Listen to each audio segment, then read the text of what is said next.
지금 레드 수입이라고 트럼프의 정책이 뭐 순풍 단듯이 갈 거라고 생각하고 있잖아요. 여러분들은 정치인을 얼마나 믿으십니까?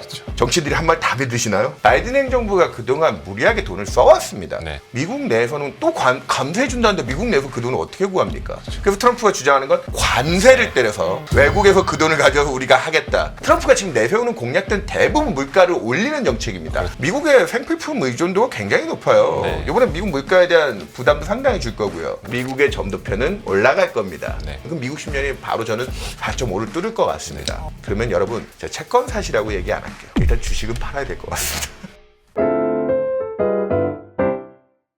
일단은 가장 중요한 게 내일 있을 미국의 FOMC인 네. 것 네. 같아요. 네. 어떻게 좀 예상을 하십니까? 지금 뭐 거의 컨센서스의 형성은 내일은 인하해 주겠지. 네. 내일은 인하해 주는데 이제 대신 이제 연준이 최근에 양호했던 미국 경제와 그다음 최근에 또 일부 물가 지표들의 좀 끈적거림 그리고 중국의 부양책 이후 원자재 가격들이나 이런 것들이 조금 반등하고 있기 때문에 미국 쪽이 또 내년도 통화 정책에 대한 브레이크가 걸리지 않겠냐. 매파적 인하죠. 네. 매파적 인하라는 표현들을 계속 쓰고 계신데 요번까지는 약속을 지켜주되 내년에는 원래 한 100bp 정도 예, 그러니까 원래 올해 4.5까지 낮추고 내년에 3.5 정도의 네. 점도표를 그 상당 기준 예, 그렇게 제시해서 분기 한 번꼴 정도 인하게 되는데 지금 마켓 프라이싱으로는 최근에 뭐 75에서 50bp도 쉽지 않다. 4% 네. 이하가 어려울 수도 있다 봤다가 좀 넘나들고는 있지만 마켓도 뭐 대략 75 내외 정도 그 정도까지는 기대는 유지하고 있는데 미국 10년이 지금 4.4%니까요, 사실. 시장은 그런 연준의 통화 정책이 후퇴할 거라는 지난 12월 들어와서 베센트 재무장관 지명되고 나서 미국 네. 10년 금리가 저점이 4.1대까지 떨어졌거든요. 그 합리주의자인 베센트 재무장관 선임이 하루에만 미국 10년 금리를 13bp나 떨어뜨리기로 하고 네. 4.4대에서 트럼프 당선 이후 4% 중반 가까웠던 금리를 30bp 이상 내렸는데 이미 FOMC 리스크가 최근에 미국 10년 금리를 다시 4.4까지 끌어올렸고 내년에 과연 75나 해줄 수 있을까? 내일 밤에는 그래서 약간은 시장은 지금까지 좀 채권 시장에서는 금리 상승으로 그 리스크를 커버해왔고 주식시장도 보면 나스닥이 지금 혁신산업들 중심으로 모멘텀 네. 좋은데 최근에 다우나 S&P는 조금씩 옆으로 기기 네. 시작하죠. 이제 통화 정책에 대한 경계감도 어느 정도 좀 유입되고 있는 게 아닌가. 그래서 그 매파적 인하라는 단어가 지금 유력한 것 같습니다. 그러면 1월 달은 사실상에 저희가 대부분 다 좀 동결로 생각을 하고 있는 것 같은데. 미국 말씀이죠? 네, 미국이. 예, 네. 동결. 그래서 3월 달 이후로는 저희가 그 위원님께서는 어느 정도 연준이 금리를 인하할 것으로 좀 보고 계세요? 그러니까 저는 근데 사실 지금도 내일 만약에 FOMC가 내년 75bp 인하라고 하면 네. 이 두 분은 그대로 믿어주실 거예요? 네. 그 데이터에 따라 또 달라질 수 있지 않을까? 그러니까 생각도 올해 해보죠. 기억하시겠지만 작년 11월 FOMC 파월 의장이 피번 얘기 들고 나왔을 때 작년 10월 바로 한 달 직전에 미국채 10년 금리가 5%였거든요. 네. 올해까지 미국 기준금리는 과연 5% 밑으로 떨어질 수 있는가? 네. 뭐 이런 걱정을 했었어요. 근데 한 달 만에 미국채 장기금리가 너무 많이 올라서 주식시장이 작년에 9월, 10월 그 두 달 동안 한 10% 가까운 조정을 받더라고요. S&P 500이. 맞습니다. 4,700에서 한 4,200까지 빠졌었는데 그 정도 조정받았더니 피벗을 해주고 올해 시작할 때 3.8%로 출발했는데 그때만 해도 아이비들이 전부 다 3월에 인하할 거라 그랬어요. 그리고 올해 100에서 아니요 150bp 정도 콜드를 했었어요. 맞죠. 총 7번의 회의가 3월부터 인하면 인하가 있었으니까. 근데 여름 가면서 이제 물가가 끈적거리고 노랜딩 얘기하면서는 그래도 여름엔 해줄 거니 한데 6월 FOMC 같은 연준조차도 점수표로는 그때 올해 한 번밖에 인하 못 네. 한다고 했습니다. 아이비들도 잘해봐야 2번, 한 번 콜들이 많았습니다. 근데 3분기 들어가서 실업률 4.3까지 올라가면서 샵률 얘기 나오자마자 그렇죠. B컷 해야 된다 난리를 치고 B컷도 한 번 아니 2번 뭐 네. 되게 옛날 얘기 같잖아요. 그렇죠. 근데 몇 개월 전이잖아요, 그게. 2달 반 전 네. 얘기예요. 그 아이비들 콜이 그때 그랬다고요. 네. 근데 10월 달 들어서 미국 지표가 좀 호전되고 고용 지표 중심으로 그러고 나서 트럼프 당선되고 났더니 지금 이제 내년에 또 이제 4번도 힘들다 네. 한 3번, 2번 하고 있는데 저는 조금 더 저희 하우스비는 올해 통화정책 의견 단 2번 바꿨습니다. 상반기까지는 인하가 어렵다. 여름부터 할 거다 했는데 여름쯤 가니까 역시나 좀 딜레이 되면서 네. 7월 저희가 인하를 보고 100bp 정도를 봤는데 7월이 좀 힘들어지네. 대신 저희가 9월로 시점을 옮긴 대신 주요 하우스들이 2번, 한 번 얘기할 때 저희는 그래도 3번 인하가 필요할 것이다. 왜냐하면 고금리가 유지된 데에 대한 부작용이 들어올 거기 때문에 저희가 다른 하우스보다는 그때 좀 도비시한 의견을 제시하고 있었거든요. 예. 근데 실제로 9월에 와서 막 B컷 할 때 저희는 그때 오히려 B컷을 힘들다고 봤어요. 왜냐하면 통화정책도 중요하지만 지금도 보면 미국 경제의 제일 주단, 제가 오늘 갖고 온 차트 중에 보여드리고 싶은 그림 중에 하나가 있는데 이 그림을 봐주시면 여기 나와 있는 그림이 미국의 재정 적자를 뒤집어 놓은 겁니다. 네. 그러니까 아래로 가면 미국 정부가 한마디로 돈을 안 쓴다는 얘기고요. 예, 이게 위쪽으로 가면 적자가 늘면서 미국 정부가 돈을 쓴다는 얘기죠. 그래서 제일 심플한 그림입니다. 서프라이즈 인덱스라는 지표가 어떤 지표죠? 예, 이게 높다고 반드시 경제가 좋고 낮다고 반드시 나쁜 게 아니라 우리가 생각한 것보다 경제 지표가 더 예상치를 상회했을 때 이 지표가 올라가는 거고요. 그쵸. 하회했을 때 하락하는 모멘텀 지표입니다. 정말 단순한 거죠. 어떻게 네. 단순하냐? 22년 상반기처럼 미국 정부가 돈을 안 쓸 때는 경기 모멘텀이 급격히 망가지면서 22년 연으로 여기 또 주식 전략가 계시니까 네. 미국 주가 S&P 500이 연 퍼포먼스가 얼마였는지 아세요? 22년 연간으로 우리 미국 증시는 매년 올랐을 것 같으시잖아요. 22년도 미국도 힘들었잖아요. 22년 연간으로 S&P 500이 4,800에서 출발해서 3,600까지 무려 17% 하락했어요. 그렇죠.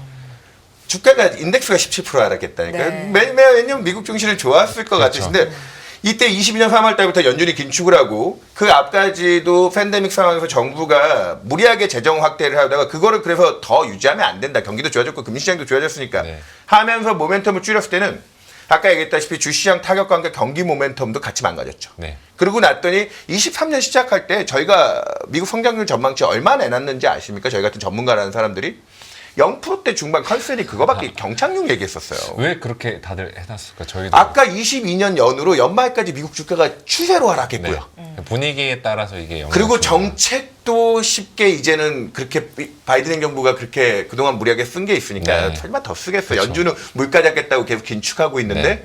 근데 그때 바이든 행정부의 선택은 뭐였다고요? 이거 주가도 안 좋아서 센티먼트도 나쁜데 연준은 계속 물가 잡겠다고 23년 내내 또 금리 올리고 그때 선택은 정부가 돈을 썼어요. 우리라도 돈을 풀자 이런 선택이었던 거예요. 여기 GDP의 8에서 9% 사이 정도 적자잖아요. 네. 이게 어느 정도 수준인지 감이 안 오시죠? 2008년 금융위기 때 미국 정부가 썼던 재정 적자 수준이 이 정도입니다. 근데 저는 이 얘기를 왜 지금 굳이 한 번 더 하느냐? 제가 조금 뭐 음모론자까지는 아닌데요. 최근에 미국의 전 달라스 연은 총재였던 카플란이라는 사람이 나와서 얘기하는 게 내년에 연준 금리만 하면 안 된다고 주장하시더라고요. 왜냐고요? 지금도 이번 11월 달까지 수준인데요. 이번 3분기에 갑자기 미국의 재정 적자가 확 또 올라왔죠. 네. 그때까지 경기 모멘텀 나빴죠. 우리 8월 달에 무슨 이벤트가 있었는지 기억나시나요? 8월 5일 날 딱 우리 주식 전략가는 네. 무조건 기억하셔야 저 되는데 엔캐리랑 미국 침체. 네. 8월 5일 날 샵룰 그러니까 엔캐리를 많이들 강조하시지만 네. 그것도 분명히 작은 머니무브에 타격이 있겠지만 저는 그때 제일 핵심은 삼- 그 3일 날 고용 지표가 실업률 4.3 가면서 미국 경제가 드디어 꺾였다 네. 하자마자 그 다음날 주 월요일 날 아침에 코스피가 10% 빠졌습니다. 근데 그때 미국 증시도 지수가 우리만큼은 아니었지만 그 달의 주가가 한 7에서 8% 정도 하락했더니 네. 재정 적자 GDP 한 5% 중반까지 좀 균형 개정을 또 찾으면서 약간 관리하는 듯 하다가 8월 한 달 동안만 미국이 30조 달러짜리 경제인데 네. 한 달에 재정 적자를 GDP의 1.7%를 쏟아붓더라고요. 그러고 나서도 지금 7%대 적자를 계속 유지하고 있거든요. 제가 감히 얘기 드리고 싶은 게 미국 경제 좋습니다. 내년에도 침체 오지 않을 겁니다. 근데 그걸 유지하는 원동력이 뭔지 우리 좀 뭐인가? 판단하고 내년에도 미국 경제에 대한 뭐 호황이나 연준의 통화 정책에 네. 대한 판단을 해야 되는데 제가 왜 이 거품 물고 이 얘기를 하냐면 바이든 행정부가 그동안 무리하게 돈을 써왔습니다. 네. 기축통화국가니까 내년에 트럼프의 공약들만 놓고 보면 그대로 계속 이어서 가져가지 네. 않을까 생각들을 하시지만 저는 생각보다 트럼프가 자기가 한 말을 다 실천하기는 굉장히 어려운 여건일 것이다. 일단 감세나 이런 것들도 돈 마련하기가 좀 어렵다라는 지적이 있는데 그것도 그래서 마찬가지고. 감세를 하는 게 법인세를 뭐 21에서 네. 15까지 또 6%포인트. 그거 트럼프가 자기 일기 때도 27이었던 걸 21까지 네, 그때도 맞습니다. 낮춰줬었거든요. 그리고 또 부자 소득세가 50%대였던 거를 지금 40% 초반대까지 네. 낮췄던 걸 또 25%까지 더 낮추거든요. 그 재원이 GDP의 한 2%포인트 정도, 그러니까 한 5천억 달러 정도의 돈이 필요한데 미국 내에서는 또 감세해 준다는데 미국 내에서 그 돈을 어떻게 구합니까? 그래서 트럼프가 주장하는 건 관세를 네. 때려서 타리프를 때려서 외국에서 그 돈을 가져서 우리가 하겠다. 근데 다른 나라들 아까도 제가 김영익 교수님 네. 얘기하는 거 들었지만 미국의 생필품 의존도가 굉장히 높아요. 네. 이번에 미국 물가에 대한 부담도 상당히 줄 거고요. 네. 민주당이 자기네 전통 텃밭이었던 저기 캘리포니아에서 원래 안 나와도 60%, 잘 나오면 70%까지의 지지를 받는데 이번에 50%? 트럼프를 네. 무려 40%나 찍었죠. 민주당이 이번에 선거 끝나고 나서 서베이를 돌렸어요. 니네 왜 이렇게 우리 안 찍어줬니? 1등이 답이 뭐로 나왔는지 아세요?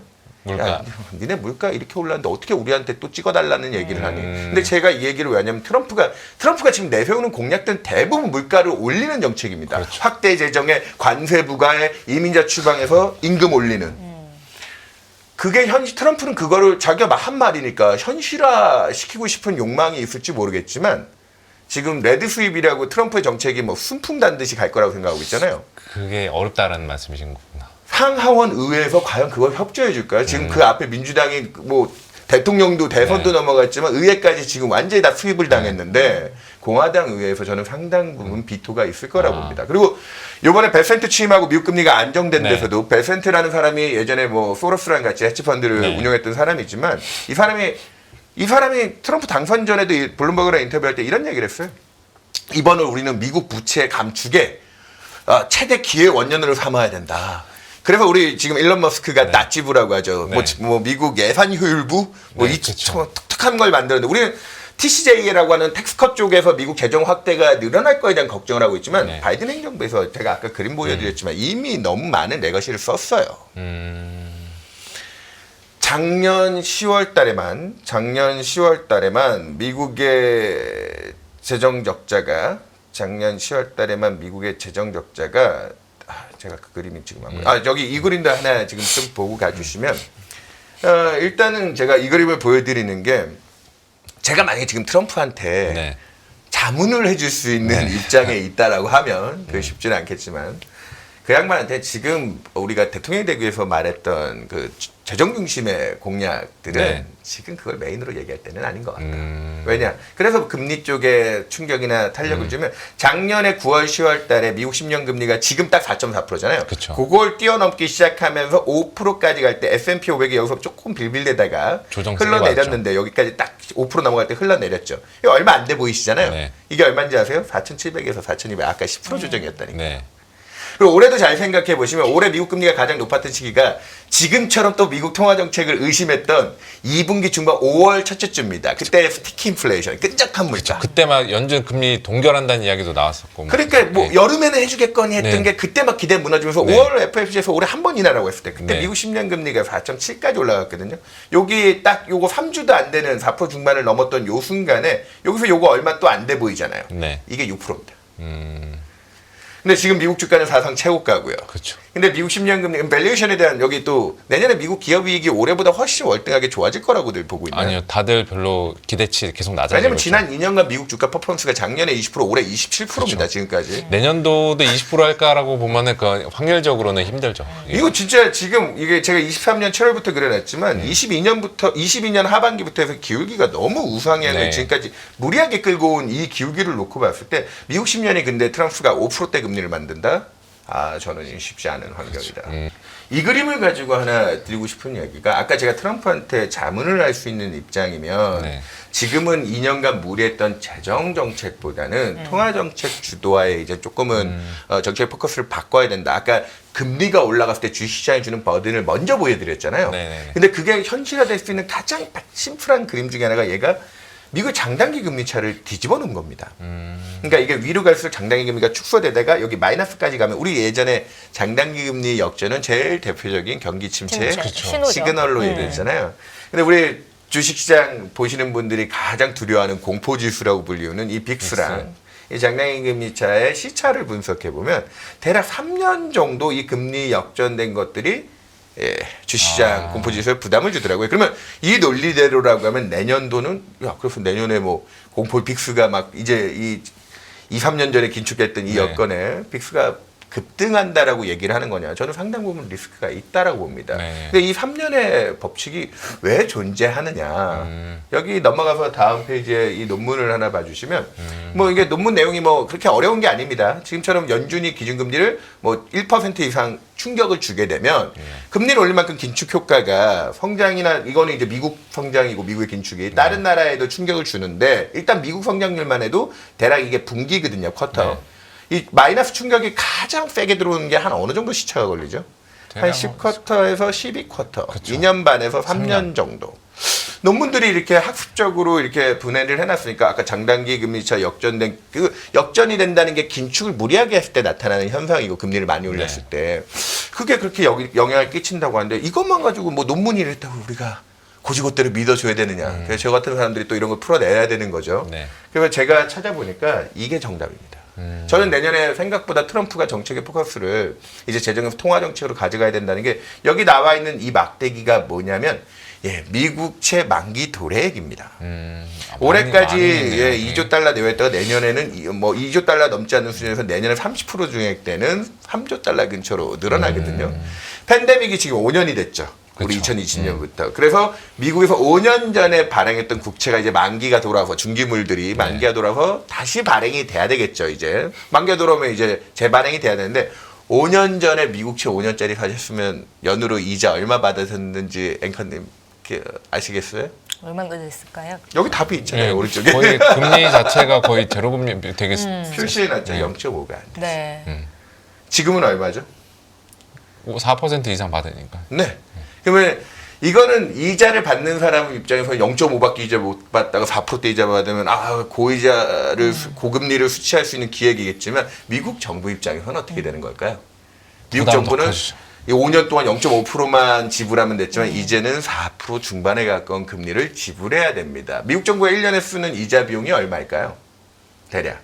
미국이 지금 GDP의 100%인 30조 달러 정도의 정부 부채를 갖고 있거든요.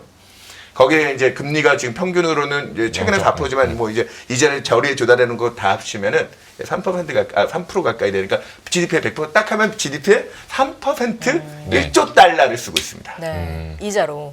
근데 지금 이제 저리에 조달했던 금리들이 다 올라가니까. 고금리로 갈아타기가 진행되면 우리 정부가 1년에 쓰는 재정 적자 수준이 모든 경상 적자 다 합쳐서 GDP 한 3% 정도 적자를 쓰고 있거든요. 내년에 우리는 그걸 좀 더 늘려서 어떻게든 이 경기를 좀 좋게 만드는 부양책을 네. 꺼내야 되는데 미국은 숨만 쉬어도 정부가 아무것도 안 하고 숨만 숨만 쉬어도 돈 나가는 그냥. 3%씩 나가고 있는 상황인 거예요. 근데 너무 호도하는데 미국 정부 채를 미국 정부를 왜 걱정해? 뭐 전 그런 세계 얘기가 있죠. 기축통화 국가에 미국 정부 이거 사람들이 또 사주겠지. 네.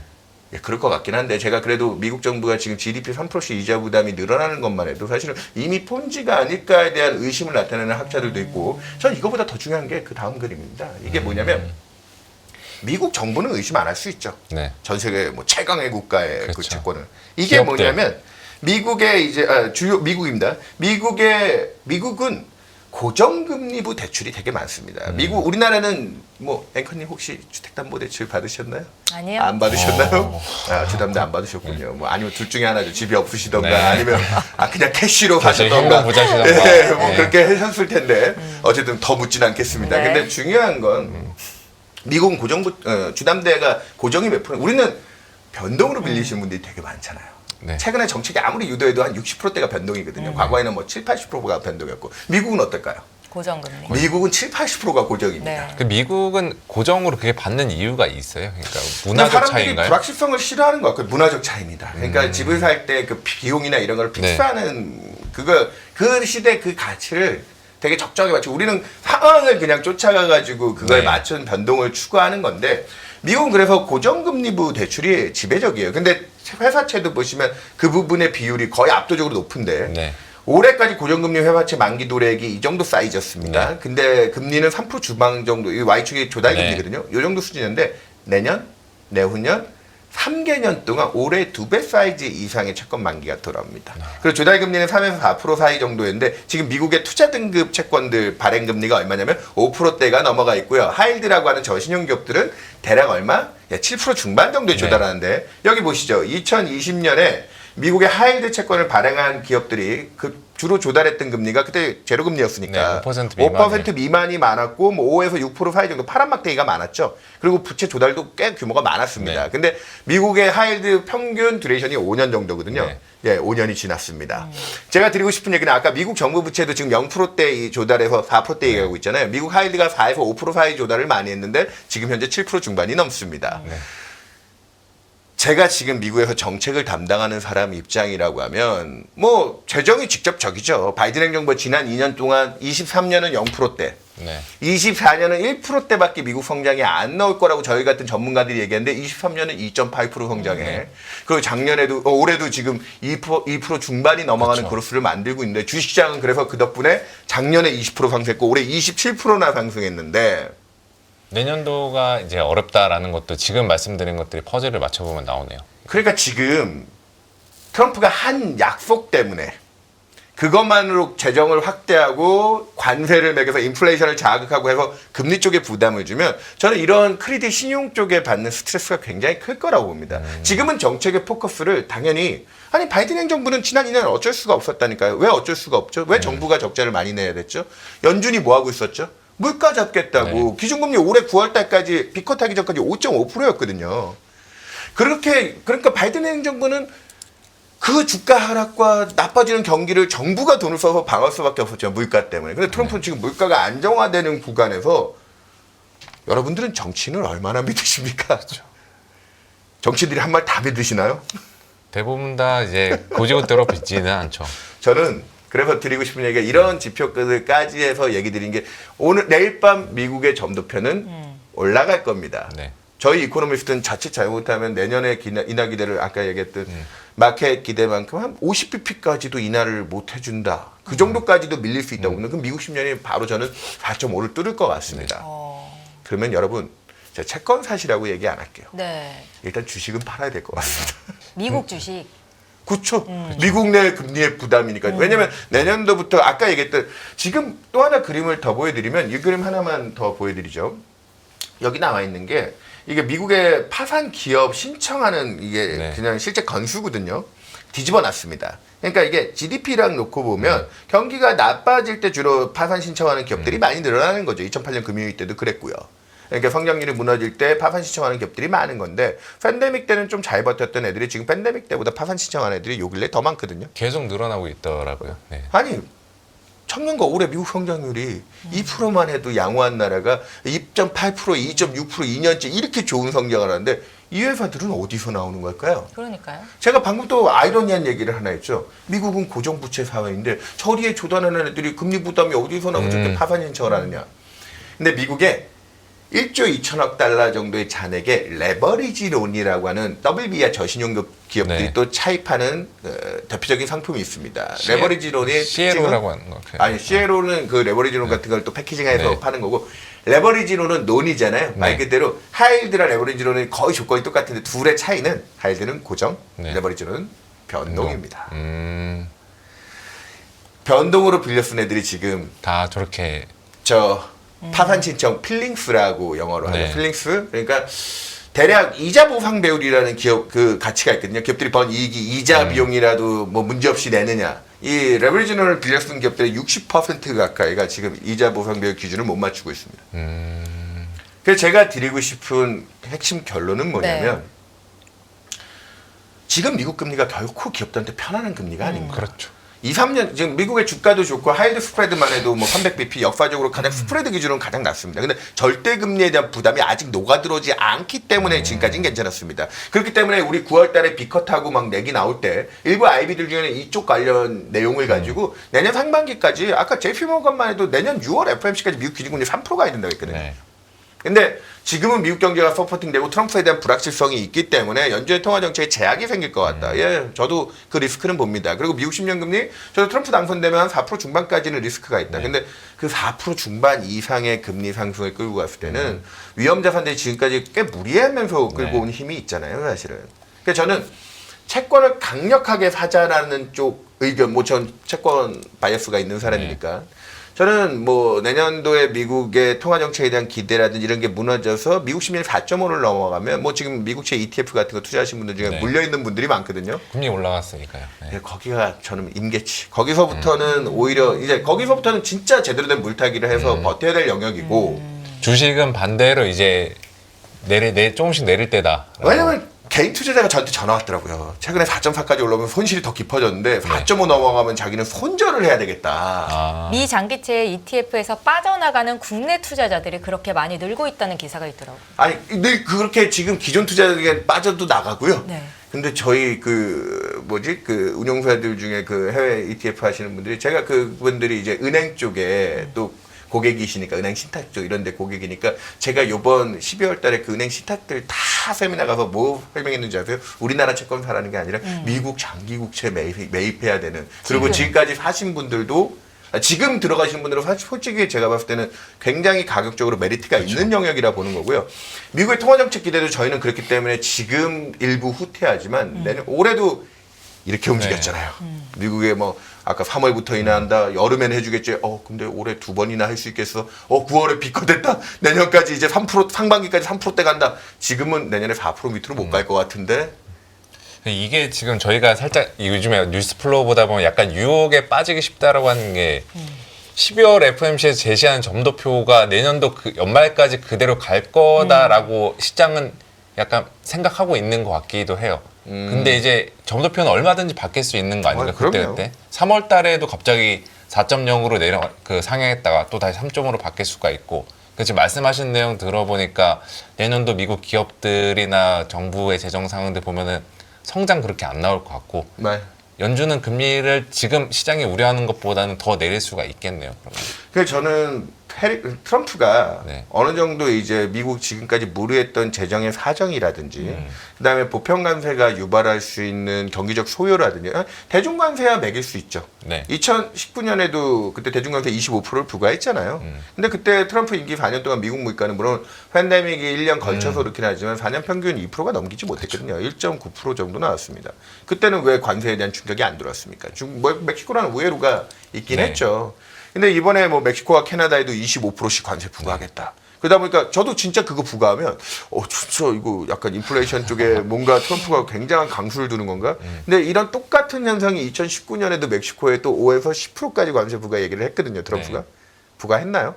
안 했죠. 안 했죠. 네. 그때 멕시코가 저희 돈으로 국경에 그 장벽 저희가 세워드리고요. 미국에서 추방한 이민자들 잘 수용하고 저희가 관리할 테니까요. 그랬더니 트럼프가 흡족하군. 그러니까 그거를 레버리지라고 하죠. 협상의 카드. 그래서 저는 지금 트럼프가 얘기하는 그러니까 아까 그 베센트라는 재무장관이 지금 재무장관 지명자가 관세에 대해서는 그분도 지금 계속 그렇게 떠들고 다니고 있어요. 네. 보편 관세는 법적인 문제도 상당히 심각하고 그래서 중국 관련돼서 조금 민감도 있게 한번 밀어붙이긴 하겠지만 멕시코랑 캐나다에 25% 관세를 부과하는 순간 미국 소비자들이 받아야 될 스트레스가 훨씬 커진다고 봅니다. 미국 물가가 그런 식으로 올라가잖아요. 그러면 그로스에 미치는 충격은 또 그로스를 빼는 쪽의 충격이 저는 세게 들어올 거라 보고 있기 때문에 인플레이션의 대통령이 아니라 디플레이션의 대통령이 될 수도 있겠네요. 그러니까 베센트가 계속했던 말이 이거예요. 왜 사람들이 트럼프를 인플레이션 재료로 생각하는지 네. 모르겠다. 그가 일기 초임일 때 4년 동안 미국 물가가 실제로 1%대였고 그리고 관세를 부과했지만 거기에는 이제 정치적인 요인들이 많이 적용해서 실제 물가에 미치는 영향은 제한적이었고 그리고 화석연료 지지자로 뭐 미국의 셰일가스 중심으로 해서 에너지 가격들을 그때 유가가 80%를 넘긴 적이 없더라고요. 트럼프 임기 4년 동안. 그때 뭐 상당 부분 17년, 18년에는 조금 경기 모멘텀도 좋아서 수요들이 있었는데 그때 유가는 80%를 못 넘겼고 4년 평균이 60% 후반대였습니다. 네. 천연가스 가격도 지금이랑 비슷한 바닥 수준이었고요. 제가 이거를 길게 강조하면서 얘기 드리는 결론은 트럼프를 너무 두려워하지 말자. 그리고 그 트럼프에 대한 리스크 때문에 미국 통화정책 기대들이 일부 후퇴하고 내일 밤에도 부분이 또 점도표에 반영되겠지만 아까 뭐 이 점도표 다시 한번 그림 보시죠. 여기 그림에 띄워놨지만 올해만 해도 6월 FOMC 때는 한 번밖에 인하 못 해준다. 이게 상당 기준 5.25잖아요. 그랬다가 지금 100bp까지 내일은 해주는데 내년에 이 100bp의 약속 그 앞에도 그 앞에도 사실은 그래도 3.4% 밑에까지 4% 상단까지 가지 않을까 했는데 또 밀려 올라가다가 여기서 이렇게 또 떨어뜨렸는데 이거 좀 변화하는 거죠. 근데 저는 이 값이 얼마나 변할지가 더 궁금합니다. 내년 장기 전망치요. 26년까지도 좀 올라갈 텐데 27년과 장기 전망 값이 올라도 3% 초반대 정도 제가 봤을 때는 롱거런이 한 3자 정도에 걸릴 것 같거든요. 결국 중립은 그렇게 크게 바뀌지 않는다는 겁니다. 미국의 연단위 통화 정책은 계속 액티브하게 지금 뭐 분기 한 번꼴로 위로 갔다 아래로 갔다 난리도 아니었는데 내년 1분기에 또 트럼프의 정책들이 어떤 소요를 갖고 오면서 또 미국 경제에 대한 탄력들이 좀 잡힐지 모르겠는데 최근에 미국 그 소매 판매 어저께도 요 근래 발표됐지만 소매 판매 질적인 부분을 까놓고 보면 좋은 물건 양질의 재화 수요는 줄고 있어요. 그동안 부자가 주도해왔던 고소득자들 중에 또 소비들이 떨어지고 있고 미국에서도 최근에 소비 관련 주식들이 어디가 좋았죠? 소비주들 중에서는 뭐 아마존, 월마트, 타겟 이런 애들이 네. 생각보다 좋아요. 저가 제품 쪽으로 굉장히 많이 넘어가고 있죠. 제가 이걸 얘기 드리고 싶은 게 미국 경제가 지난 2년간 좋았습니다. 근데 그 좋았던 게 아니 근데 사실은 바이든 행정부 때부터 IRA 지원해주면서 그렇게 제조업체들 미국에 지금 우리나라만 해도 가서 공장 지어주고 뭐 네. 제조업들 엄청 뭐 끌어올리겠다는데 ISM 제조업 지수는 도대체 2년 동안 왜 기준선을 못 넘을까요? 그렇죠. 거의 계속 그냥 기어가고 있잖아요. 아래로 빠지지도 않고. 아니 진짜 기업 활동이 좋을 것 같으면 그리고 소매 판매도 올해 전년 대비 2%밖에 안 되거든요. 그냥 재화를 쓰는 소비는 그거밖에 안 나와요. 근데 미국의 기업 활동은 요 근래에도 서비스업이 좋고요. 네. 그 다음에 소비도 전체 PC에서 나오는 서비스업이 포함된 소비가 재화만 쓰는 소매 판매보다 훨씬 높게 나오죠. 네, 네. 물가도 서비스업 물가가 상승을 나오죠. 여전히 네. 그래서 뭐 슈퍼코어 같은 게 서비스업 물가잖아요. 네. 주거비 뺀. 네. 저는 이 효과가 바이든 행정부가 재정을 써주면서 그게 그 돈은 다 안에서 내수를 지원해주는 돈이었기 때문에 지금까지 미국 경제는 사실상 미국 경제 좋은 건 맞잖아요. 맞죠. 근데 뭐 때문에 좋았냐? 근데 트럼프가 그러면 그걸 계속 끌고 갈 수 있느냐? 아까 얘기했다시피 금리 쪽에 대한 전 리스크가 분명히 내년도에는 올해보다는 더 크게 나올 거다. 그래서 저는 채권 투자자들이 지금이 이제 이런 표현이 적절할지 모르겠지만 최후의 5분이라고 생각합니다. 조금만 버티면은 이제 기회가 오는 반전의 기회가 오는 그걸로. 5%까지 올라갈 리스크보다 저는 올해 9월에 비커됐을 때 미국 10년 금리가 저점이 3.6% 정도 네. 수준이었거든요. 3% 중반 내외 정도. 그 금리를 내년에 왜 다시 못 보느냐. 근데 이게 좀 신기한 게 그 많은 사람들을 헷갈리게 만들었던 게 9월 달에 비컷 하자마자 10년물은 바로 올라갔잖아요. 거의 왜 그렇게 발생했나? 그러니까 바로 올라갔다는 게 예. 그 9월 마지막 주간까지 그때까지는 3.8을 넘기진 않았었어요. 네. 저는 그 3.8이 되게 중요한 기술적으로도 키라인이고 내년도까지 통화정책에 대한 기대가 3% 중반까지 간다고 믿으면 네. 밀려봐야 3.8 정도일 건데 제가 그때 사람들한테 얘기했던 게 만약에 트럼프가 대통령이 된다면 올라간다. 트럼프 트레이드로 재정 리스크 제가 딱 얼마 얘기했는지 아세요? 아까 제가 TCJA 막 네. 얘기하면서 얘기했던 게 전 지금도 세미나 다니면서 얘기하는 게 트럼프 리스크는 되게 단순화해서 50bp짜리 재료다. 아까 3.8이 되게 중요한 키라인인데 트럼프 리스크 반영은 전 미국 10년이 그래서 아마 트럼프 당선된다고 하면 4.3 정도까지는 네. 거기까지는 쉽게 갈 수도 있다라고 호를 하고 다녔어요. 그럼 그 50bp가 무슨 근거인데 네. 아까 제가 얘기 드렸다시피 미국이 지금 관세 부과에 따른 인플레이션 효과와 그 다음에 뭐 이민자 추방에 따른 뭐 그런 임금 상승 그쪽은 저 잘 모르겠습니다. 그리고 그쪽에 대한 정책들은 그로스를 또 끌어내리는 정책이기 때문에 물가의 플러스와 성장의 마이너스가 상쇄되는 효과도 클 거고 그건 저 현실화 가능성도 얼마인지 모르죠. 근데 네. 채권 시장이 제일 두려워해야 되는 건 아까 감세해 주는 거, 그쵸. 범위세하고 이거 깎아주고 확대 주는 그게 돈으로 따지면 한 4천억에서 5천억 달러, GDP의 2%포인트 정도가 연 단위로 트럼프가 쓰겠다는 거거든요. 네.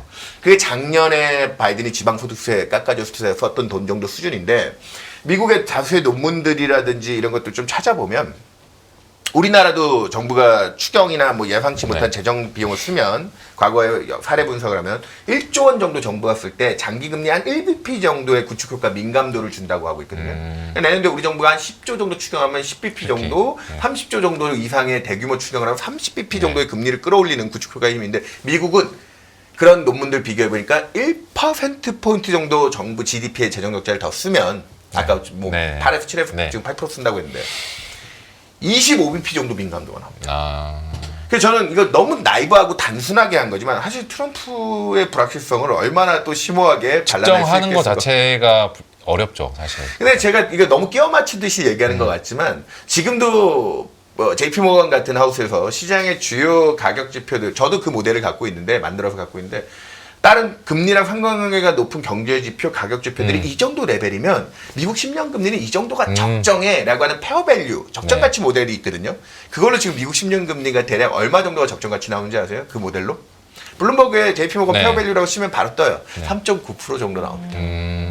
그래서 저는 트럼프 리스크가 딱 50bp짜리. 지금 트럼프 리스크가 거의 다 제일 반영이 된 전성으로 상태다. 저는 8부 9분 응선 정도 반영돼 있다. 아까 얘기 드렸다시피 트럼프 리스크 때문에 미국 10년이 4.5를 넘어서 5, 4위를 가면 오버슈팅. 위험 자산이 위험해지는 영역. 저는 그렇기 때문에 채권 투자들은 아까 최후의 5분을 네. 얘기 드렸던 게 지금 국면이 이미 투자하신 분들은 지금도 가슴이 좀 아프신 분들이 네. 많겠지만 지금은 손절칠 타이밍은 아니다. 파트장님, 그 미국의 FOMC만큼이나 또 주목받고 있는 것 중에 하나가 BOJ. 인데요. 내일 또 같은 날 예정이 돼 있더라고요. 네네. 미국은 내리고 일본이 올렸을 경우를 우려하시는 분들도 계신 것 같아요. 우리 7월 달에 그렇게 하는 바람에 뭐 우리 문홍철 팀장 자주 나와서 엔캐리 정산 지금도 엔캐리가 그렇게 중요하다는 얘기를 네. 많이 하는데 우려해야 될까요? 근데 12월 초까지는 그 인상 확률이 선도금리나 이런 데서 70%였어요. 쭉 올랐었죠. 예, 네. 오르고 그리고 엔달러 환율도 150엔이 깨지는가를 걱정했었어요. 그러면서 많이 염려했는데 그랬더니 일본 증시라든지 금융시장이 좀 불안도가 높아지니까 일본은 금통위가 아니고 금정이라고 하더라고요. 네. 금정위 위원들이 또 반반이 나눠가지고 지금 당장 올려야 된다 아니다 지금 네. 서둘 타이밍이 아니다 싸우더니 최근에는 선도금리에 반영되어 있는 이번 달 인상 확률이 20%대까지 떨어졌어요. 그래서 엔달러 환율이 지금 153, 4엔도를 왔다 갔다 하고 있거든요.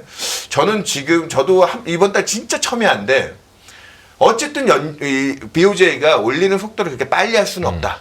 그래서 저는 이번 달 동결 가능성을 조금 더 높게 보고 예상 저 같으면 하면 동결하겠는데 인상해버리면 그러면 150엔을 깨고 내려가면서 일본 주식시장이 충격 우리나라도 또 연쇄적인 충격이 들어올 수도 있습니다. 네. 우리 7월에 악몽이 있었잖아요. 그렇죠. 근데 그때는 메인은 미국 통화정책과 버무려지면서 그러니까 이번 FOMC와 금정위가 또 같이 있으니까 일본 네. BOJ 회의가 같이 있으니까 되게들 두려워하시는데 저는 그래서 일본이 내일은 조금 신중론으로 갈 것 같다. 약간 일본 내부에서도 그냥 트럼프 취임한 다음에 얘 정책 쓰는 거 보고 우리 따라가자라고 이야기하는 것 그게 같은데. 지금 약간 컨선적으로 좀 넘어가는 것 같습니다. 일본이 최근에 소비가 일본은 내수가 계속 취약한 편이에요. 그래서 지금 물가 조금 일부 임금 좀 올라온 거 가지고 무리하게 비추하기는 어렵다. 제가 시간을 너무 많이 한 썼네요. 가지만 더 여쭤볼게요. 네네. 원달러 환율의 방향을 좀 어떻게 예상을 하시는지 지금 1,440원대 근접했잖아요. 네, 오늘도 조금 이제 보합권에서 막 네. 횡보했지만 네. 저는 개인적으로 코리아 지금 그 정치적 리스크가 한 2, 30원 정도. 그러니까 뭐 지난주에 뭔가 이제 정치적인 이벤트로 조금 안정되지 않을까 했는데 생각보다는 이번 주 FOMC에 또 걸린 것도 네. 있는 것 같아요. 미국 통화 정책의 중립. 그래서 저는 근데 우리가 이 앞에 미국 기준금리 5.5일 때 우리나라 기준금리 3.5, 200bp의 스프레드가 있었을 때도 지금 환율은 아니었습니다. 그렇죠. 근데 지금 미국 경제에 대한 기대, 트럼프 트레이드에 대한 압박, 자산 가격들이 다 미국 쪽으로 가니까. 근데 최근에 국민연금이랑 우리 서학가미들도 이제 미국 투자에 대해서 이제 조금씩 조심하는 영역으로 이제 넘어가기 시작하는 것 같더라고요. 그래서 저는 환율이 적정 가치는 저희 하우스비로는 원래는 연간 전망 때는 내년에 1,300원대 중반, 1,350원 정도의 평균 값을 봤는데 지금 일부 컨트롤 리스크를 인정한다고 해도 내년에 미국 기준금리가 4에 걸리고 우리 기준금리가 2%까지 낮춰도 그래야 200bp입니다. 네. 이 앞에 5.5, 3.5대 그 200bp. 그 정도 수준이면 저는 원달러 환율은 지금이 오버슈팅 구간인 건 분명히 네. 명백하고요. 우리나라가 지금 무역수지 흑자국에 해외 자산들을 그렇게 많이 보유하면서 네. 지금은 달러를 사느라고 저걸 올려놨지만 일부 지금 차익 실현에 대한 뭐 기대들도 조금 가지고 있다고 하면 저는 원달러 환율은 1,380원 정도까지는 내년 상반기 중에 안정화되는 방향 쪽으로 가는 게 순리라고 생각합니다. 그리고 트럼프 대통령이 취임하면 그는 원래 달러 약세론자잖아요. 네, 그렇죠. 그러니까 뭐 거기에 맞추는 정책들. 그러니까 그가 말하는 것 중에 되게 상충되는 게 너무 많아요. 맞죠. 사실은. 그래서 트럼프 취임 이후에 저희는 우리나라 환율이 그리고 통화 정책에 대해서도 분명히 좀 압박을 아래쪽으로 가할 거라고 네. 보고 있고요. 그런 것들이 버무려지면 1,380원으로 갈 수 있다고 보고. 지금 환율은 거의 그 오버슈팅 영역 고점의 영역이다. 이렇게 보시면 될 것 네, 같습니다. 다음번에 윤여삼 특집 방송을 1시간짜리로 저희가 마련해 드리도록 더 하겠습니다. 시간 가는 줄 모르고 몰입이 그러니까요. 됐습니다. 빠져들어서 네. 저희 많은 분들께서 팬분들이 모이셔서 역시 윤여삼 이렇게 말씀하시는 네. 분들도 많으셨고요. 여기서 인사드리도록 하겠습니다. 윤여삼 메리츠증권 채권전략 파트장님과 함께했습니다. 고맙습니다. 네, 감사합니다. 감사합니다. 안녕하세요. 이승입니다. 더 많은 영상을 보고 싶으신 분들은 화면 오른쪽에 있는 구독 버튼을 눌러주시기 바랍니다. 그리고 영상을 보시면서 좋아요는 필수인 거 아시죠? 항상 인포맥스 라이브를 사랑해주셔서 감사합니다.